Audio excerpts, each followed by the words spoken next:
Welcome to JS dairy treasure. ரொம்ப நாள் ஆச்சு மொட்டை மாடிக்கு போய், அதனால் மார்னிங் போயிட்டு ஃபஸ்ட்டு மொட்டை மாடிக்கு போயிட்டு செடியெல்லாம் அழகாக பார்த்துட்டு, அதை அப்படியே கொஞ்ச நேரம் மார்னிங் டைமாக இன்றைக்கி கிளைமேட் வேறு ரொம்ப நல்லா இருந்துச்சு. அப்படியே அந்த செடியை பார்த்துக்கிட்டே மார்னிங்கே கொஞ்ச நேரம் மொட்டை மாடியில் ஸ்பெண்ட் பண்ணிவிட்டு அப்படியே கீழே இறங்கி வந்தேன். சரி, பையன் இன்றைக்கி பன்னீர் வேணும்னு கேட்டான். மார்னிங்கே பார்த்திங்கன்னா பன்னீருக்கு செஞ்சிடலான்னு பால் வச்சு ஆஸ் யூஷுவல் லெமன் போட்டு அதை திரிக்க வச்சுட்டு பன்னீரை கொஞ்சம் நேரம் செட்பாக வச்சுட்டு அவ்வளோதான் கட் பண்ணி எடுத்து வச்சுட்டேன். சரின்னு சொல்லிவிட்டு இன்றைக்கி நம்ம ஒரு ரோஸ்மெரி லீவ்ஸை வச்சு தண்ணியில் கொதிக்க வச்சு அது நல்லா கொதிக்கட்டும். கொதித்து இது ஏருக்கு ரொம்ப நல்லாயிருக்கும். முடி கொட்டுற ப்ராப்ளம்க்கெலாம் பார்த்திங்கன்னா இந்த ரோஸ்மெரி வாட்டர் அவ்வளோ சூப்பராக இருக்கும். சரின்ட்டு நல்லா இறங்கட்டும்னு சூடோடு அப்படியே ஓரமாக எடுத்து ஆற வச்சாச்சு. ஒரு 2 ஹவர்ஸ்க்கு அப்புறம் பார்த்திங்கன்னா நல்லா ஆறிடுச்சு. அதை எடுத்து அழகாக வடிகட்டி ஒரு ஸ்ப்ரே பாட்டில் இருக்கும்ல அதில் போட்டு எடுத்து வச்சுட்டேன். அதுக்கப்புறம் பார்த்திங்கன்னா எனக்கு பூண்டு உரிக்கிறதுக்கு ஒன்று வாங்கியிருந்தேன். இது சிலிக்கான் மெட்டீரியல் தான். ஸோ பூண்டை எடுத்து ஒரு 4-5 பூண்டை நம்ம அழகாக இதுக்குள்ளே போட்டு ஒன்றும் இல்லை கையை வச்சு இப்படி நசுக்கினாலே பார்த்திங்கன்னா பூண்டு அழகாக உரிச்சிருது. கொஞ்சம் பொறுமை தேவை. சரின்ட்டு அதையும் ட்ரை பண்ணிட்டேன். சரி, ஹஸ்பண்ட் வாரம் நாளாச்சு கோவிலுக்கு போயிட்டு அப்படின்னு சொல்லியிருந்தாங்க.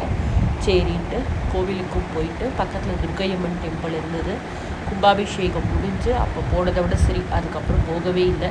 சரி அப்படின்னு சொல்லிட்டு போய் நம்ம கோவிலையும் துர்க்கையம்மனையும் வழிபட்டுட்டு வந்துடலாம் அப்படின்னு சொல்லிட்டு மார்னிங் பிளான் பண்ணிவிட்டு போனோம்.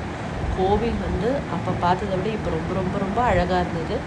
சரி அப்படின்னு சொல்லிட்டு அப்படியே எல்லா கடவுளையும் பிரார்த்தனை பண்ணிட்டு வந்தோம்.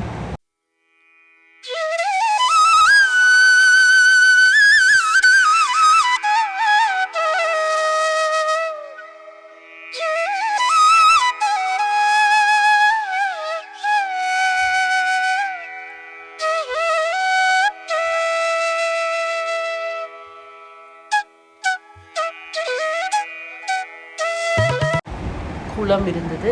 சரின்ட்டு குளத்தையும் அப்படியே கொஞ்சம் நேரம் சுற்றி பார்த்தோம். அழகாக இந்த பேர்டும் இருந்தது. பார்த்துட்டு அப்படியே கொஞ்சம் துர்க்கையம்மன் கோவிலில் கொஞ்சம் பிக்ஸலாமும் எடுத்துக்கிட்டோம்.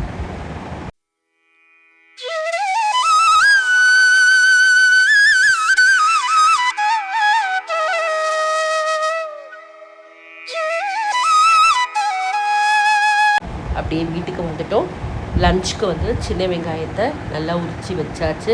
இன்றைக்கி ராகியில் களி சாப்பிடணும் போல் ஆசையாக இருந்தது. 1 டம்ளர் ராகி மாவை எடுத்து 2 டம்ளர் தண்ணி விட்டு அடுப்பில் சிம்மில் வச்சு நல்லா லம்ஸ் எல்லாம் இல்லாமல் கிளறி எடுத்துக்கணும். ஃபஸ்ட்டு ப்ராசஸ் நான் கூட நினச்சேன் ரொம்ப டஃப்பாக இருக்கும் வருமா அப்படின்ட்டு. பட் பண்ணும்போது ரொம்ப ஈஸியாக இருந்தது. இந்த அளவுக்கு ஆனோடனே இதை நம்ம ஒரு பாத்திரத்தில் போட்டுட்டு குக்கரில் தான் நான் இன்றைக்கி வேக வைக்க போகிறேன். கரெக்டாக ஒரு 4 விசில் வச்சுட்டேன். சூப்பராக பார்த்திங்கன்னா அழகாக ரெடி ஆகிடுச்சு. ஒரு பாத்திரத்தில் கொஞ்சமாக எண்ணெயை மட்டும் போட்டுட்டு இந்த ராகியையும் போட்டு ஓரமாக எடுத்து வச்சுட்டேன். இப்போ பார்த்திங்கன்னா பன்னீருக்கு பண்ணிடலாம். உப்பு, மிளகா பொடி, மஞ்சள் பொடி போட்டு தயிர் போட்டு நல்லா லம்ஸே இல்லாமல் இந்த மாதிரி கிளறிக்கலாம். பன்னீரை போட்டுட்டு ஓரமாக வச்சிடலாம் மேரினேஷனுக்கு. இந்த ராகி களிக்கு சட்டியில் தான் இன்றைக்கி ஒரு சூப்பரான சின்ன வெங்காயம் பூண்டெல்லாம் போட்டு ஒரு குழம்பு வைக்க போகிறேன். கடுகு, வெந்தயம், பூண்டு, சின்ன வெங்காயம் எல்லாம் நல்லா வதங்கட்டும். தக்காளியையும் போட்டுக்கோங்க. தக்காளியும் நல்லா சாஃப்டாகட்டும். உப்பு, மஞ்சள் பொடி, காரப்பொடி போட்டு நல்லா ஒரு கிளறி ஒரு 5 நிமிஷம் மட்டும் அப்படியே சிம்மில் வச்சுட்டு புளி தண்ணியை விட்டு தேவையான அளவுக்கு தண்ணியும் விட்டுட்டு நல்லா கொதிக்க விட்டுட்டோம் அப்படின்னா சூப்பராக இருக்கும் இந்த குழம்பு. ராகி களிக்கெல்லாம் இந்த குழம்பு அவ்வளோ சூப்பராக இருக்கும். மிளகாத்தூள் கொஞ்சம் எக்ஸ்ட்ராவாக போடுங்க. ஃபட்டாஃபட் ரசமும் எனக்கு வச்சிடலாம்.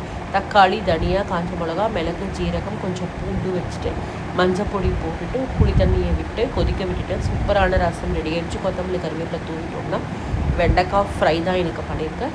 ஆஸ் யூஷுவல் வானலில் கொஞ்சமாக எண்ணெய் விட்டு கடுகு, ஜீரகம் போட்டுட்டு வெண்டைக்காவையும் போட்டு நல்ல சிம்மில் வச்சு அது கொஞ்சம் வெந்தவுடனே உப்பு, மிளகா பொடி, மஞ்சள் பொடி போட்டு அரிசி மாவு தூவி இறக்கிட்டோன்னா வெண்டைக்காவும் ரெடி ஆகிடுச்சு.